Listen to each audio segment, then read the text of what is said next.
Welcome to Don't Do Stupid Shit to Your Body on OMTimes Radio with inventor, author, engineer, and rebel Gail Lynn.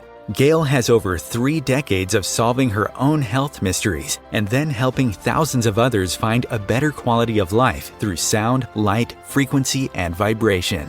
She has witnessed countless stories of people harming themselves, some resulting in death, just because they didn't know any better. Her hope is to educate people to be more discerning and critically think about the sources of information being researched, as well as products and modalities being used to determine if or how they are biased and misleading.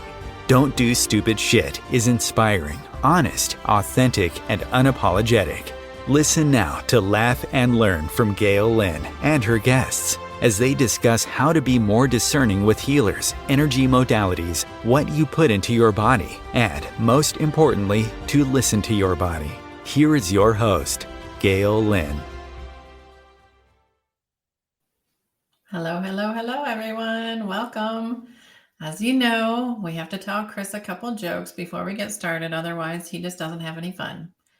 So what size pizza is the most spiritual? A medium. I know, right? Okay, next one. I always wait for Chris's response. Next one. Well, this is kind of a true story too. My ex told me that his spirit animal was a tiger, but it was actually a cheetah. Oh. Okay, yeah, growing, right? Okay, yeah. Anyway, you guys, I want to introduce you to Paige. Oh my gosh, we met. I looked at the emails, Paige. We met June of 2020 when you sent me an email wanting to buy a harmonic egg for Canada. Wow. And so now it's been 3 years. Paige has become a sister, a friend, a colleague. She has the best fairy energy in the world. She's level-headed. She's on a journey just like we all are, myself included, to try to figure out what the hell is going on, right? And so she's a super gifted musician, and she's actually created music for the egg, and she will be creating more. And I think to date, you've sold almost 40 eggs in Canada. That's kind of just off the top of my head. So welcome, Paige. Thanks for being here. Thank you, Gail, so much. Thanks, Chris. I see him in the chat as well. I know. Chris is like our little backseat driver, right? Yeah, little cheerleader in the back. Love that. Thank you. So we want to talk about spiritual delusion because you and I had a conversation a few weeks ago, and I said, you know what? We need to educate people. We need to talk to people. We need to let some people know that they're not crazy, and then let some people know that maybe they are being a little crazy, right? So I looked up the definition of empathy, and I want to start with this. It's the ability to understand and share feelings of another. And it's not a woe is me thing. Like, oh, I'm such an empath and I take on everybody's energy. Like you said, it's a freaking superpower. Yeah, it really is a superpower. And I think it became sort of a tagline or a popular trend to call yourself an empath. Because people finally had a word to describe how sensitive they were to other people's feelings, which in itself is amazing because these kind of words help discover our other senses. We start talking about these other, ways that we communicate in the world. So that's fantastic. But it also came with a culture of people sort of stuck with knowing this information and not knowing what to do with it or how to process it. And then worse, almost holding it like, oh God, I can't go to the party because I'm an empath and I'll just shut down. It's like, oh no, well, we don't want that. You have to live your life. You have to, maybe take a look at why you're an empath and why you're so sensitive to these energies. And then how can you work on that and where that came from? And then how can you use that superpower to really be to your advantage and to really tap in with humans and make deep connections with people, but know how to protect yourself as well. Right. And, I was at a summit this last Saturday, and There was a gentleman that tried the lift, our home unit, and he said he saw his pain level go from a 10 to a 5 in his left hip just by being in there for 5 minutes. And I was hearing rumblings about this from the people that were running the booth. And then I went out to get some lunch and I came back in and he said, "Hey, I tried your device and my pain level." So I met him. And of course, you know me, what's going on? And he said, "My left hip," and he could hardly walk. And I feel like I'm an empath, but I use it as a superpower. And I do clear myself after, usually it's in the shower at night. I clear myself. But I said, "Left hip, what's going on with your sister, your mom, a female partner?" And he looked at me. I'm not psychic. We know, you and I, all the training we've had, we can tune into people's bodies because they don't listen to their body, but we know the messages from the body. Yeah. So he all of a sudden started crying and he said, real tall guy, real handsome guy, and starts crying. And I don't know what to do with this, right? So I hug him and he says, "My 92-year-old mom passed away and my sister wrote us out of the will. So my brother and I didn't get anything. She kind of did this on the down low." And I said, "So you're giving your sister all that power so you can't walk anymore." Yeah. And he was like, face palm, right? Yeah. And it was just this light bulb went off. And he almost felt silly that he didn't even see it himself. Yeah. And that's a perfect example of, you have this research and this knowledge, but it's also a feeling too. I think when people are empathetic, I'll often have people come into my egg center, and I run a wellness center with 2 harmonic eggs in Niagara Falls. I'll have people and they'll come in and I'm an empath and I pick up too many energies, and they'll complain about it a little bit, which I understand because it's hard to clear it if you haven't done that practice.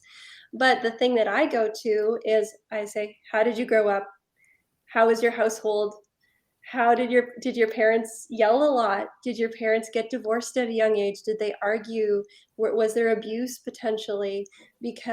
And I love the work of Dr. Gabor Mate, a fellow Canadian, amazing work. I love his most recent book, The Myth of Normal, where, a lot of these children who experienced that became empaths because of the hypervigilance that they were able to tune into as a child.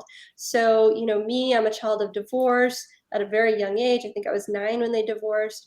I was very good at being quiet and calm because I didn't want to be the disruptor in the room. I wanted everything to be easy peasy and let them have the emotional space. Right. So what did that, what coping mechanisms did I pick up from that experience? And one of them is the empath ability, where you walk into a room and you almost identify with the person who's the most hurt or the most dangerous or whatever that may be. And therefore, you're more affected by potentially the negativity in the room rather than the positivity, because it's almost a nervous system issue, which we talk about a lot with the harmonic egg and resetting your autonomic nervous system. It's a very chronic and subtle form of fight or flight, right? Constantly sensing the room, what's going on. So when we can calm our nervous system and when we can consciously decide, this is not my energy, I don't need to walk into the room with it, I'm going to actually bring light into the room and bring protection into the room, you can start to let go of those coping mechanisms that served you well as a child, but as an adult, you strictly don't need them anymore. Yeah. Yeah, no, great points. Because who hasn't had a traumatic childhood or dysfunctional families? I mean, that is just normal, right? I had one lady in my whole life said her childhood was perfect. And I don't even know if she's delusional, right? Maybe she's the delusional one. But it's nice that she really thought that her childhood was perfect. But I mean, tens of thousands of people that I've met, and one person said their childhood was just perfect. Yeah. Yeah. And sometimes I hear people where they're like, "Oh, I loved high school." And it's like this jealousy comes up in me. I'm like, what? You liked that? Okay. I'm so far removed from what that feels like, but good for you. God bless. Right. Yeah. But that's the thing. People don't, they want to, we see all these friends on Facebook and you get to see the best of everybody because you're not going to go on Facebook and say, I'm a hot mess and I'm delusional and I'm jealous or I'm angry. You don't say that. So they get to see the best of everybody. But when I did my talk the other day too, I said, I did a body code session only to find out that I was broadcasting hate me and don't respect me. And I thought, where did that come from? 14 to 16 years old. And I did not enjoy high school. I was not somebody that was popular. I was the athletic person that hung around with the burnouts or the druggies. So people are like, are you a druggie or are you a jock? Why do I have to be one or the other? Why can't I have friends that are the athletes and the druggies and not do drugs and play sports? Yep. I was always the odd person. Yeah. Yeah, same here. Just art geeks, musicians, did, volleyball, always trying to find that clique and never quite belonging. I always felt too that I was older than I was for a very long time until I was maybe in my 20s did I catch up to where I felt like my brain was. And I think that comes with trauma too, is you grow up quickly. You have adult themes in your life at a very young age, and the people that get to savor their childhood, which I think is what's so under attack these days, is children's wildhood or their childhood, of allowing that innocence to stay, as long as possible. I think it's what parents really try to protect, and it's constantly being invaded.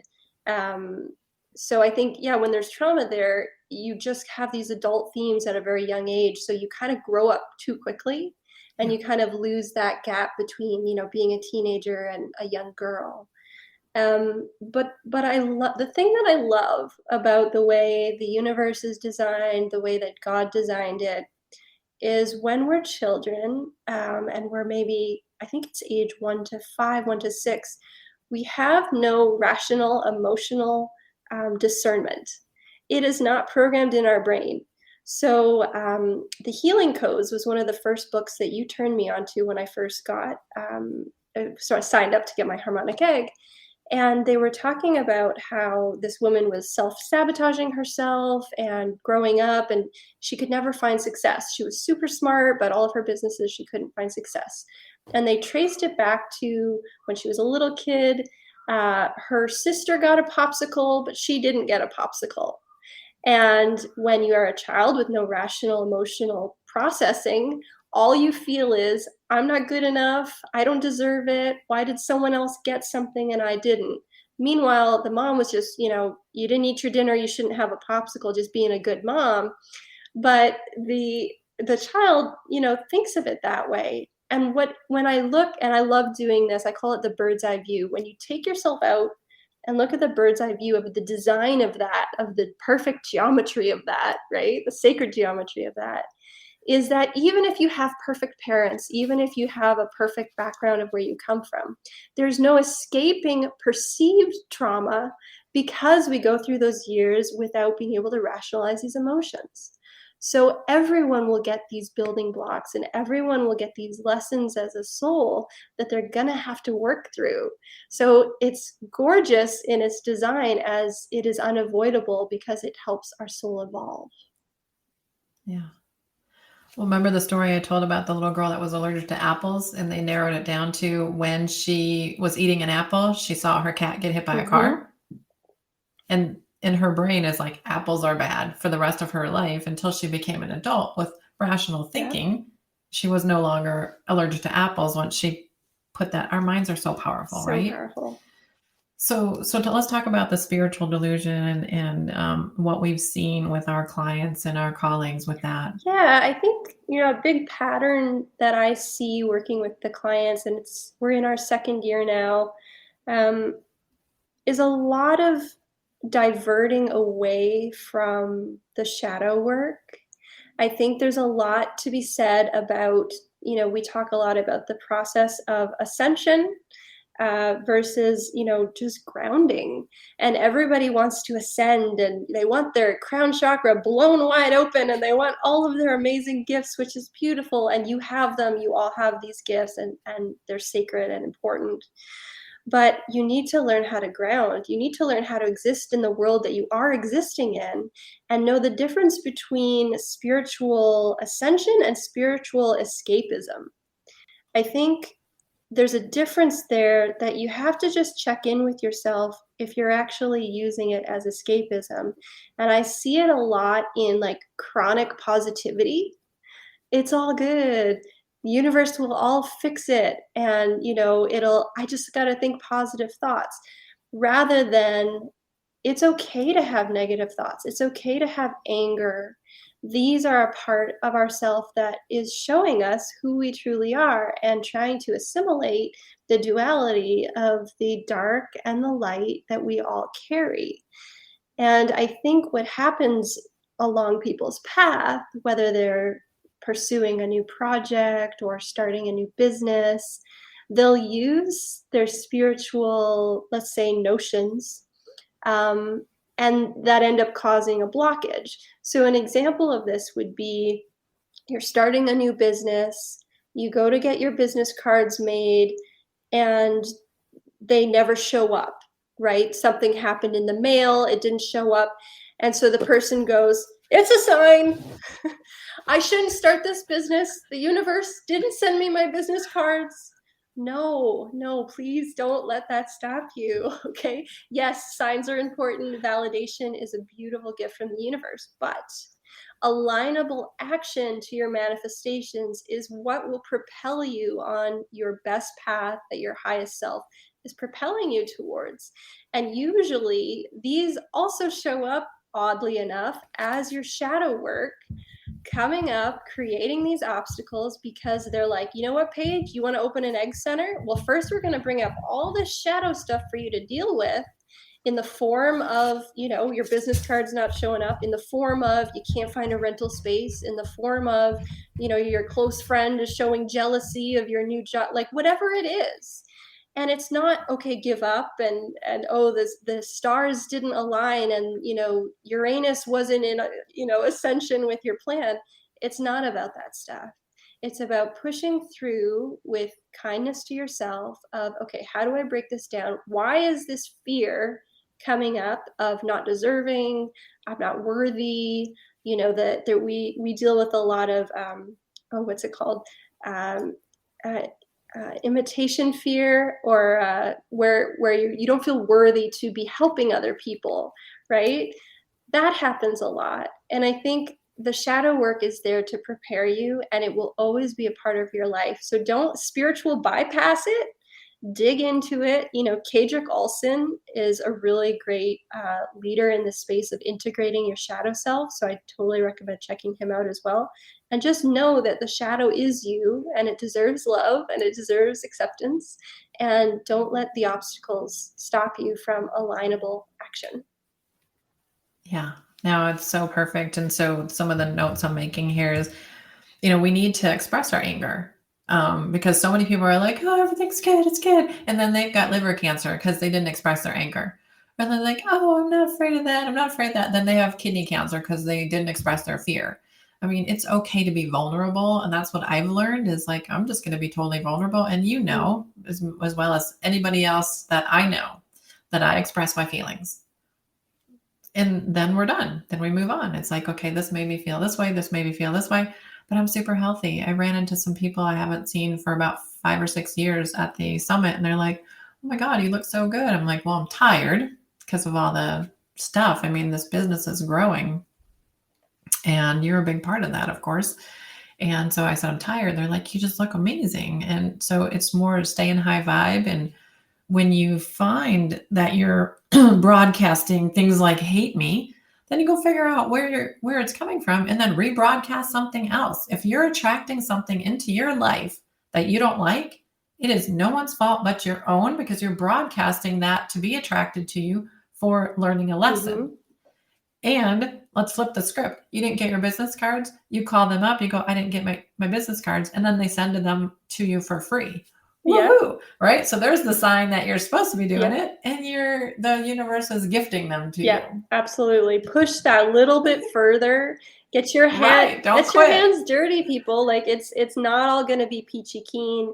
It's gonna be sometimes an uphill battle and then sometimes a beautiful downhill battle, and you'll reap those rewards of putting in that alignable action. Yeah, I Yeah. love that. Like, how bad do you want it, Yeah. right? How bad do Well, you want that's it? another declaration to the universe is how bad do you want it? Are you going to give up at the first, issue that comes up? No, you have to push through. And anything worth having or worth learning or worth growing is going to do that to you.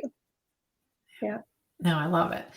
And so let's talk about some of the symptoms and looking at, like, okay, you talked about grounding, but having common sense and being discerning and tuning into and trusting your intuition, but also, you want to look to non-biased education. So a lot of these articles you're seeing out on the internet are under an algorithm where, they're like, oh, this is the information they want to see. But if you go and do the research, you can find the benefits of magnesium or the dangers of magnesium anywhere, just like the benefits of love, the dangers of love. You can find whatever you're looking for to satisfy your own case that you want to build. And so it makes me crazy that people are so judgmental. And what has happened in the last few years, it's like the pandemic was fear and to divide us. And we've got the Great Awakening, the Trumpers, the Vaxxers, the anti-vaxxers, the maskers, the anti-vaxxers, the QAnon people, shadow work, conspirituality, which I just learned this word from Chris a couple weeks ago. We've got Save the Children. We're confused.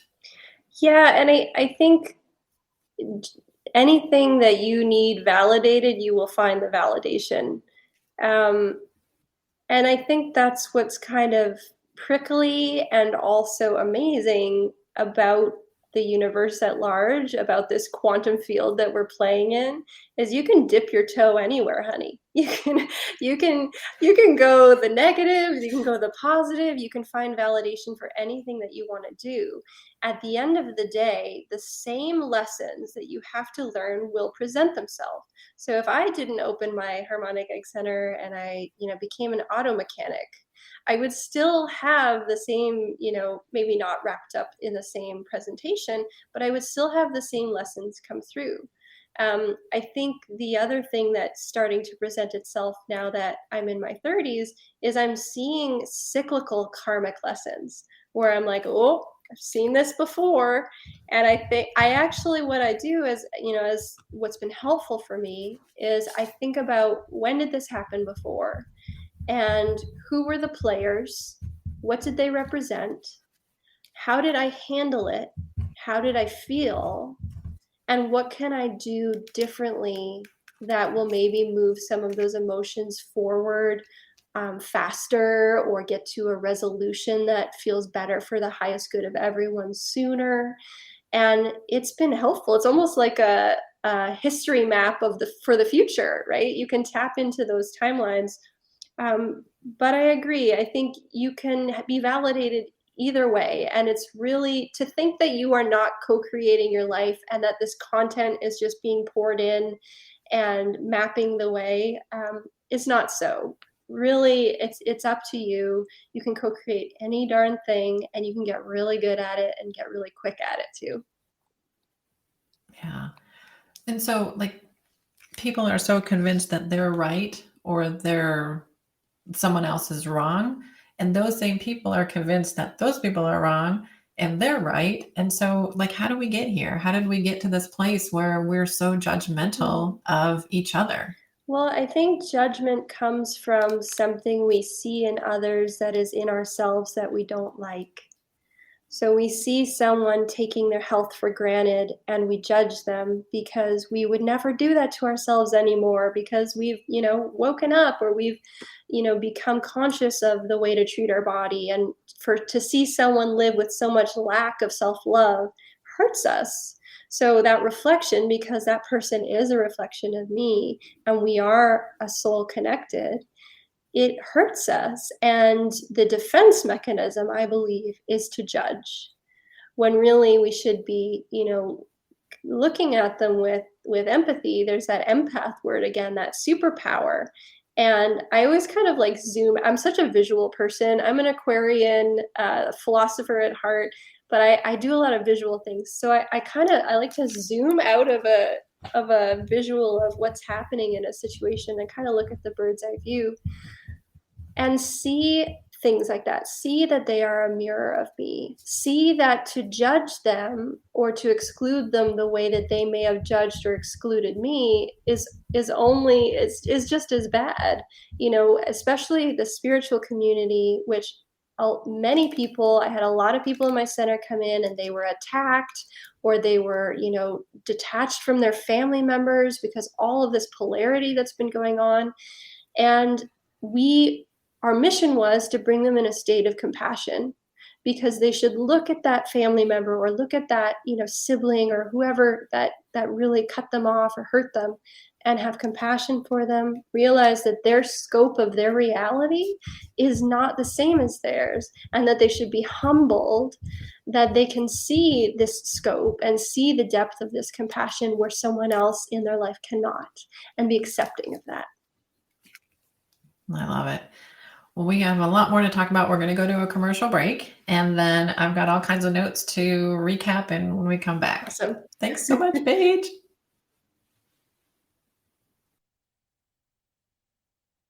OMTimes TV.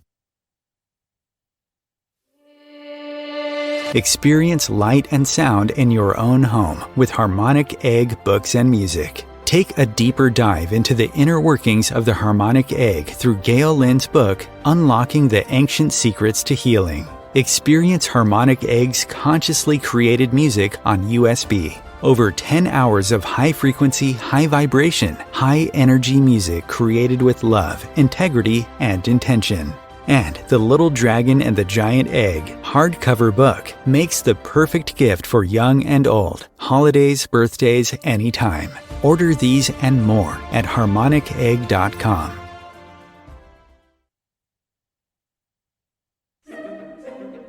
Imagine becoming a super influencer. Reinvent yourself, invest in your brand, and then manifest your success with a robust spheric approach. OMTimes Media and Broadcasting offers a unique and multifaceted way to become the spiritual and conscious influencer you deserve to be by putting your message across our powerful platform with its proven record of integrity and excellence. Through our produced shows, OMTimes offers the opportunity to become a social media TV personality, a radio show host, an OMTimes magazine columnist, and a syndicated podcaster, all in one shot. By live streaming your show on OMTimes TV and broadcasting it across the extensive OMTimes radio and TV networks, you become more than a host. You become an ambassador and a force for positive change. OMTimes. Open yourself to the possibilities.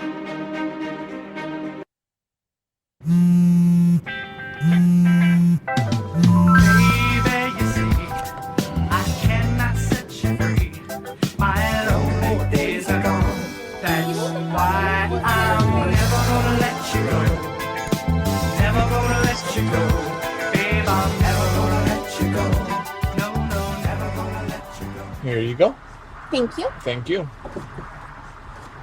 Never gonna let you go. Never gonna let you.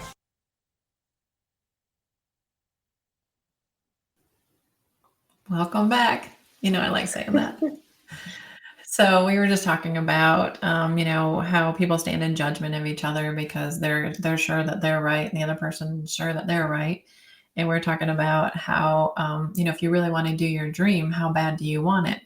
And just because a little, blip happened, like you didn't get your business cards to start your business, you want to just give up instead of saying, okay, well, maybe I'll call them up and then I get free business cards, and you flip the script, right? And we were just talking about what you were just saying. You were an Aquarian and I'm a Scorpion. So I tend to want to just put my stinger out, right? Instead of be more rational and, more loving. So it's a challenge for me when I see people that are doing things that I know are not good for their body. And that's not judgment. It's just because I'm listening to their body, but they're not. and I'm trying to educate them, I get that little stinger. It's like, come on, just wake up. And you're so much more loving and fairy, energy, and, coddling them along when I just want to just like, go, just get it done. Right. So just, we still love each other, but just differently. And so, I actually said that at the summit. I asked everybody to raise their hand. Who is working to create someone else's dream? And why don't you feel deserving to create your own dream? And of course, nobody raised their hand. So we've got like 600 people sitting out in the audience. And I said, how many of you are creating someone else's dream? And no one raised their hand. Yeah. 80% of those people are working for somebody else creating their dream. Yeah. And, they didn't raise their hand. So it's just tough, when you have family members that are separated, and we've had this whole pandemic of fear. And I've gone through it with my own family, and the best thing to do is just send love. And I had to do that. I changed the entire energy with my mother when a spiritual healer told me to put a picture of my mom up and send it love. And this was when I was in my 20s, and I was like, there's no way I can do that. I really don't like my mom. Can't do it. And he said, okay, then you're going to keep relearning the same lessons with the same person. And my motivation at that time was, I want to get rid of this person for the rest of my life and all lifetimes after that, because I can't stand her. And as soon as I shifted and flipped that script from sending her all the hate and anger and sending her love, we were best friends when she passed away. We were doing mother-daughter trips. And so if everything's energy, you can flip that and just send love to people. We're all one, and we shouldn't be judgmental. So it was a huge lesson for me, and how I saw everything change when I just started sending her love instead of anger and hate. Absolutely. And it's such a profound story, because who among us, doesn't have an issue with either our parents or a relationship? In the past, I always like to allude that it's like in my 20s, gosh, I didn't know who I was. And so much of who I am finally emerged. Like I was living like as if I was a different person. And there's not a lot of people from that time that are even in my life, because they don't know me. They don't know who I am now. And that's not good or bad. It's just, it is. But what I had to do in my experience as well is sometimes, you talk about being able to do that with your mom when she was still living, and what a gift that is that you had that time. But sometimes, we don't have access to the person, so maybe they've passed, or maybe access to the person is no longer appropriate due to the nature of, let's say, a relationship ending or something. And there is a lot of work that you can still do as a soul, on a soul level, to work on things like forgiveness, letting things go. And a lot of it can be done in dreams. A lot of it you can ask when you're, on your pillow at night, that you want to connect with that person's soul and you want to find forgiveness and peace with them. You can do it in meditation, so you don't have to be sleeping. And basically you're recalling that time, you're recalling the energy exchange with them, and maybe even feeling there's that empath superpower again. Use those empath skills to tap into what they might have been feeling, maybe how you hurt them, and really just kind of feel into that, and then ask for forgiveness or give them forgiveness, because that's hard too. Give forgiveness and watch how things will shift. People that either come out of the woodwork and send you like super positive vibes of people that you wouldn't necessarily even hear from, or different opportunities open up because you've let go of that emotional baggage and you've allowed forgiveness into your heart. It's a huge tool, especially when you don't have access to these people anymore, to find a sense of peace. And then I also want to say that sometimes, even though that you have access to the person, their reality is not in a place where you can make those kind of conversations healthy. So don't feel like you have to run to your dad and tell him all of the things that he did and all of the things you want validation for and all of the expectations you had of him as a father. Yes, I think on some level they should know, especially if they've hurt their children, but you might not ever get out of it what you think you will when you have those kind of conversations in person with people without that emotional scope, without that emotional heart opening ability that you maybe have as an empath. So you can still do that remotely with them and kind of work on that relationship that way. Yeah, because you can free yourself. Maybe they don't want to be free. Maybe they don't want to fix it, but you can free yourself. Yeah. Absolutely. And to what you were saying earlier about sort of the different ways that we love, right? The Aquarian and the Scorpio. I think your passion, because it's so, the stinger, but also the stinger is in your face, right? So it cuts right to the core, sometimes in the most profound way of delivering these messages that just need to resonate really strongly with people. And a lot of people, respond to that. So they're going to get the answers, from you, the space that you're holding from them, for them. And, if they're ready to come to that information and they're ready to bring it into their own life, that's great. All the better for them. But I think, your other point about this judgment and the division, all we can do is really hold space for people and hold that space of love, offer information, offer guidance if we have it. And the rest is up to them. And we can't have expectations of their success or failure because that is completely up to them and their soul's journey. And we just hold space for the best for everything to work for them. And it's really up to them. You can get dragged down pretty quick, hoping and a wishing someone will get that boink. Oh, okay, I'm doing that wrong. Simple, right? If they're not in that conscious space, they're not. And it's not just, it's not also their fault. There's so many things in our society, in, those algorithms we're talking about, the societal pressures, the myths of society, the belief systems that are repressive as well. So there's a lot of stuff that people need to work through to come to that state of consciousness. And so we just have to respect their level of awareness. Yeah. So it reminds me of, I think it's a 60s song, wishing and hoping and wishing and hoping, Yeah. I'm not a singer. You already know that.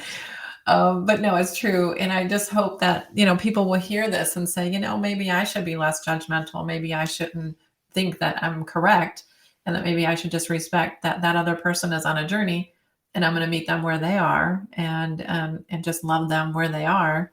Even if they think they're correct and the other person thinks they're correct, we can still love each other and it can both be correct or we can both be completely wrong. Right. Yeah. Because my friend told me in 1998, because that's when I met him, so I know this date. He said you can only have one of the three. You can have love, health, or wealth, but you can't have all of them. You can only have two of the three. One of them you have to give up. That's what I want to say. And I thought, you son of a no, I'm gonna have them all, and that's my Scorpio nature. Don't tell me I can't do something. Yeah. So I now have wealth, health, and love all. And so, it's like in your face, Jim, you were wrong. I have them all. So, and I tell everybody, you can have it all, and it's just about letting things flow. And I almost titled my presentation on Saturday, How I Successfully Failed. Now, how I successfully failed. Yeah. And so how many times did I fail to be successful? Right. And that's what I wanted to talk about. But then I ended up shifting and changing it because of some influence of Elvis and the Welcome Center in Mississippi. It's a long story. But yeah, it was definitely, I've definitely failed on a lot of accounts, but all those failures added up to the success. Yeah. So it's pretty cool. Yeah. And I was reflecting on this whole day, kind of mentally getting prepared for today's interview. I kept having the John Lennon song, The Dream Is Over, coming up for me, because it's the one where he goes, I don't believe in I Ching. I don't believe in Buddha. I don't believe in Beatles. I just believe in me. And for whatever reason, like I've loved the Beatles and John's music for so long, flawed as he is, he's so profound in his lyric writing. But today it was resonating with me on a different level that he saw the world. He stayed with the Maharishi in India. He did the primal scream. He looked to find himself and reconnect with his father when he was almost 40. And like all of these, his mom died at a very young age. All of these traumas that he had, I feel like he was seeking a lot of his life, just like George Harrison did. And in that moment, it was like, I tried all the gurus, and at the end of the day, I believe in me. And to distill it, it comes across intense in the song, like he's casting out all of these teachers, but it's not so. It's sometimes you're the teacher and sometimes you're the student. And I think in that lyric, it's like John finally realized, like, it's in him. All of the answers are within. And if we can take a look at all of this spiritual delusion, spiritual division, and just look within and realize that you are my sister and you are a mirror of me. And every time your Scorpio gets in my face, it brings up something that I have to work on, and vice versa. And we love it and we devour it. And again, we take that zoom bird's eye view of what have we signed up for here as souls. And I tell a lot of my clients who, have these spiritual, philosophies, they go, yeah, I know that, but I still feel this. And I say, okay, well, let's zoom out and just picture yourself as a soul up in the clouds. You haven't incarnated yet. You're with your mom's soul, your dad's soul, your sister, whoever. And you're all up there and you're having a powwow and you're going, okay, this time I'm going to go down there and we're going to deal with alcohol abuse, and we're going to deal with, our house having a fire when we're very young. And we're okay. Sounds great. You know what? Because that's going to progress my soul here, and that's going to progress my soul here. And then next time we'll do it again. Only I'll be your mother. And we have this kind of connection with these souls, and we volunteer. I think it's so important to remember that we volunteer for these lessons that we go through for our higher self and for our highest good. So even when we're feeling depression, anxiety, when we're feeling lost, when we're feeling spiritually lost, when we're feeling disconnected from God, these are all part of those building blocks to progressing the soul, which is why we're here, which is so exciting. They're just being presented with these different, masks or different setting of the stage to play out the lessons that we need to learn. Yeah. And I don't think, I think John Lennon was perfect, just as you're perfect and I'm perfect. And I think John was here to teach us all a lesson and teach us. And I think he came here and said, okay, when I come down, I'm going to learn how it is to be murdered. I really think he signed up for that. Yes. And it was his journey and his lesson and what he signed up for. And as negative as that might sound, it was the positive, because that's what he wanted to experience in this lifetime. And I used to go to every healer on every corner, looking for answers. But I'm glad you brought that up, because it's like I started to go, okay, let me just sit in silence. Let me ground. Let me center. And let me ask my body, what is it that I need to know? And then now I start to see these people who are healers, and they're not to be judgmental, but they're escaping their own problems by healing everybody else. So they've got kids who are addicted. They've got, the one I can think of is her kid's addicted to porn. And so instead of looking at in her own house, she's looking to fix everybody else, but not looking in her own house. Some of them are unhealthy, going through divorces. And it's not a good place for them to be healing when they're emotionally distraught. And so it's just unfortunate that it's their livelihood, so they have to do it. But yet they're putting those emotions into their clients. And so it's really hard for me to see that sometimes, where you're seeing these healers who are broken. They're poor. They don't love themselves. They're unhealthy, but they're healers. So that's kind of what comes up when I think of spiritual delusion. And you don't want me putting my hands on you, for sure, because I still have my own issues that I'm dealing with. And I would never want to put my energy or the things I'm working on to somebody else to let them deal with it. But a lot of times this is what the healers do. And so when you leave there and you feel angry and you feel sad, and I've left healers crying, I've left healers feeling fearful of money, and it was not my energy. But people don't know how to discern what is theirs and what isn't. That's a great point. And I think in life in general, it is very rare that you will see someone who walks the walk, who talks the talk, right? A lot of these gurus, they talk a big game, and then you think, okay, well, then why are you having this chronic, unhappiness in your life? Or why is your family unit suffering? And what are you not bringing forward in your gifts that you have to your own people, to your own family unit? And what blockages are there? And at that point is, using your gifts to help others, really that avoidance again of the shadow work within that they've got to take a look at. Because the moment that work starts to move and flow again, and not necessarily resolve itself, but at least have some movement and attention to it, it will change the people that she's attracting, who she's healing, and it will change the energy that she's bringing to that healing session as well. So it's all interconnected. Yeah, no, absolutely. And talk about flow. Everything just flows in my world. So it's been really funny to experience it. And it's almost comical now. I was going to get lunch the other day, and they gave me the wrong sandwich. And I said, no, I ordered this and not this. And she's like, well, just take this. And I'm thinking, what am I going to do with it? I actually looked up. I looked to my left, and there was somebody that I knew walking out of the door. And I said, hey, do you like this type of sandwich? He goes, I love it. And I'm like, here you go. Like, what are the odds that things flow so perfectly?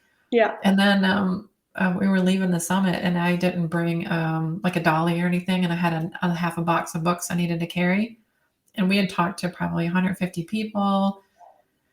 I was exhausted. We're standing on my feet all day, and I spoke, and it was terrible. I was like, I'm so tired. And there was hardly anybody left in the building. And I thought, I just need somebody to carry this box for me. I don't even know if I can walk all the way to my car. I looked up, and there was a girl that used to be an old client of mine. And I was like, would you mind? She's like, I would absolutely love to do that for you. But just day after day, hour after hour, this is how my life flows when I just let things come to the surface and just deal with them. Yeah, that's a huge point, is like allowing that time and that space. And, we talk about alignable action, but I want to put like a little footnote to that. And also something that, I really love. I listened to this one woman talking about procrastination. And she said, everyone's always told me my whole life that it's so bad that I'm a procrastinator. But the way that I look at it is, I know when the energy is right. I know when I've filled my cup with what I need, whether it's knowledge, energy, downloads, thoughts, like whatever, collaboration, before I take action. And I know best when to step in. So no, I'm not waiting to the last second. I'm just really allowing all of those moving parts to settle. And I know in my body when to take that leap, that action. And I really like that, because I'm a little bit of a procrastinator, but I always feel that too. It's like, it's not right today. It's not going to come out the way that I want it. And that's not to say that you should wait for inspiration to strike with everything you do, right? You got to hustle in the hustle worthy tasks. Don't wait for inspiration to strike to send an email back to someone.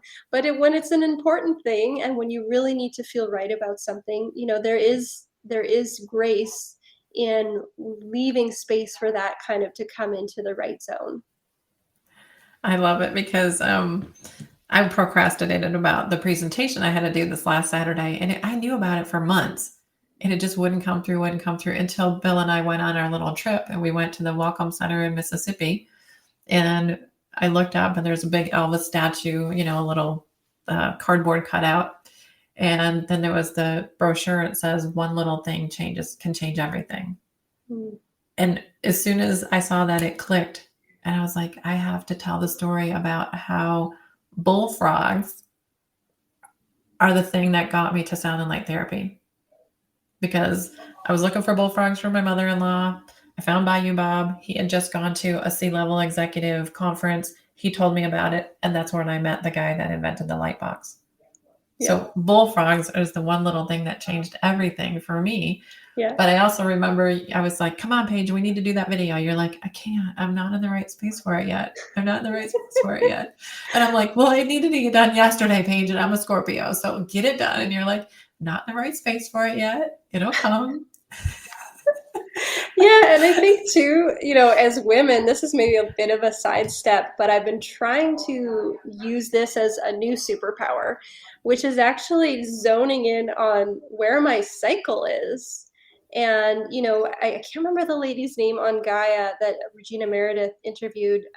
She talked basically about hormones and about how women are literally like 4 different people every month.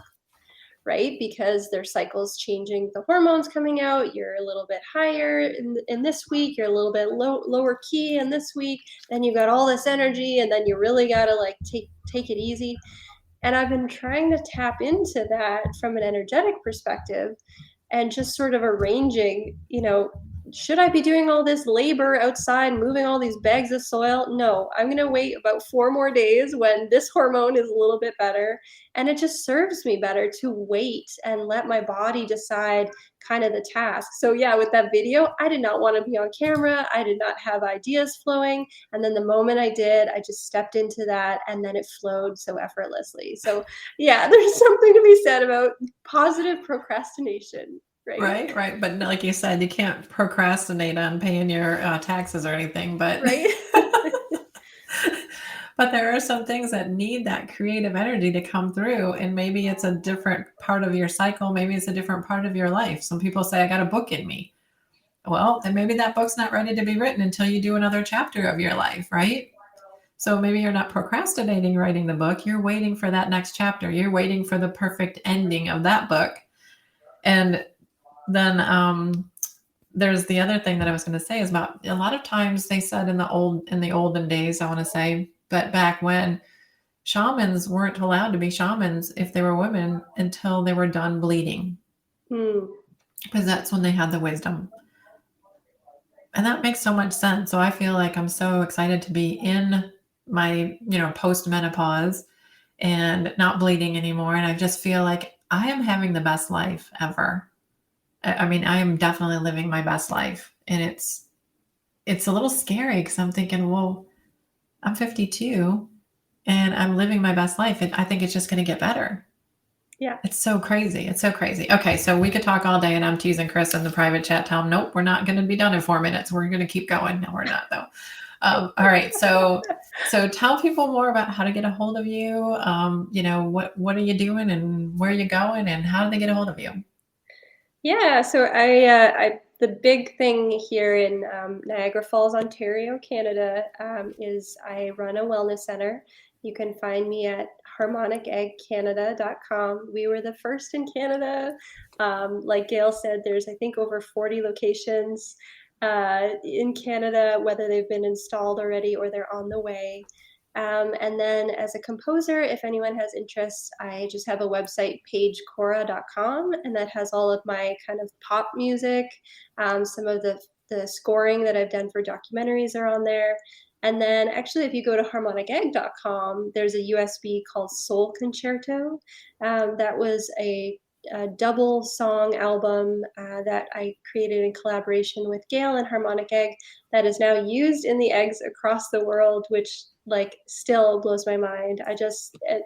To go from, music industry and, all of that world to creating conscious music, medicinal music, and having it, affect people on this totally different distribution channel is just so incredibly humbling. So I'm so honored.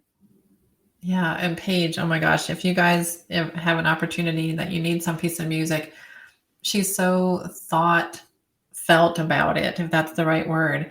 I mean, she composed this piece of music and she kind of tuned in, okay, it's going to be during a full moon. I'm going to put equipment in the forest. I'm going to, make sure it's this way and that way. And then, of course, unfortunately, she lost her cat, and she's like, okay, Gail, I can't do it right now because I have to process this grief. I don't want to put that grief into the piece of music. This piece of music is so powerful and so thoughtful, and Paige is just so brilliant. So just love you so very much. And you know that from the bottom of my heart. Thank you for this time for us together. It's been fun. It's gone by very fast. Any final words? Just remember that God loves you, and anything you wish to create is yours to play on the stage. Thank you, Gail. I love you so much. I love you. Love this you. Love was you. so great. Yay. Love you. Yay. Bye. Bye.